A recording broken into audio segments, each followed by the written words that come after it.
Macmillan Audio presents The Blue Bath by Mary Waters Sayer.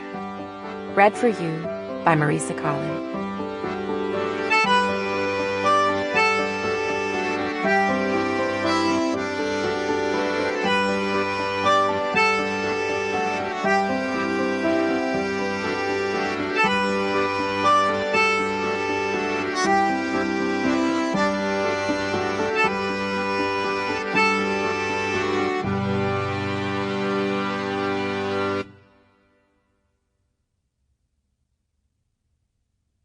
Prologue.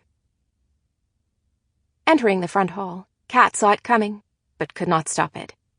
The swift and silent arc of the sledgehammer came to its own abrupt end as it smashed through the smooth plaster wall. She squeezed her eyes shut, momentarily stunned by the force and the sound of the impact.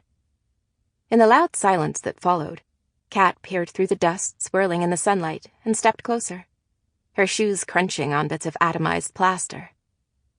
She saw the adjoining room clearly through the sudden hole, and noted with surprise that the wall was hollow. Between the thin layer of cream-colored plaster in each room was only narrow wooden lath, visible just inside the rough edges of the hole, and nothing. This was an old house. The wiring and plumbing had been reconfigured so many times that a bit of, what had the builder called it? Exploratory surgery was necessary to determine what was where inside the walls. Somehow she had expected it would be carried out more delicately. The word surgery had not conjured up a sledgehammer. Shouldering his hammer easily, the builder regarded her, eyes twinkling behind his safety goggles. "Takes you by surprise, doesn't it, love? Something so solid as a wall." She nodded, her heart beating quickly. She felt as if she had absorbed the force of the blow. Dust was in her eyes, making them itch. As the builder made his way up the stairs, Kat turned away, back into the large drawing room that spanned half the width and the entire depth of the building, and drifted to the large window facing the creamy white stucco-fronted houses that lined the wide street. It seemed she was seeing it all for the first time. Was it possible that she had never stood in this exact spot before? They had only just moved into the house when she had left for New York. Here, everything looked different. Standing in the darkness of the large room, far on the right side of the window with her shoulder pressed against the wall, Kat looked out at the pale silhouettes of the houses across the street, mirror images of her own. The trees were bare now, their gnarled fingers frozen in winter rigor. She shifted her gaze to the Greek embassy. Even in the murky, early morning darkness, its utilitarian brick face was a sharp contrast to the pallid confections lining the rest of the street. To its left was the back entrance to Holland Park, a small wooden door set in a whitewashed wall, such an improbable gateway to what lay beyond it.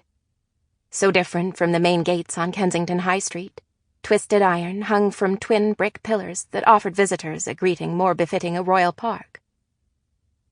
She remembered when she had first entered the house, earlier that year.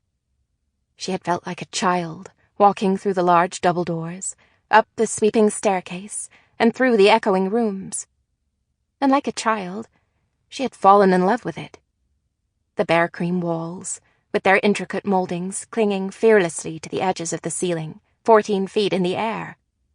The perfect weathered wood, and smooth marble floors.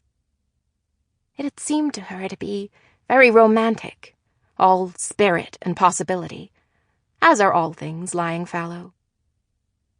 Coming home at night, Jonathan had taken to phoning her from the front door to find out where she was in the house. Not that either of them had been home much lately. Jonathan had left for Hong Kong the day before she had returned. It was his third trip in as many months to visit a large corporation, a sometime competitor, that had expressed interest in buying the company. It would have been a significant development, except for the fact that it was almost an annual occurrence and had yet to come to any fruition. Since her return earlier this week, she had found a certain... Sample complete. Ready to continue?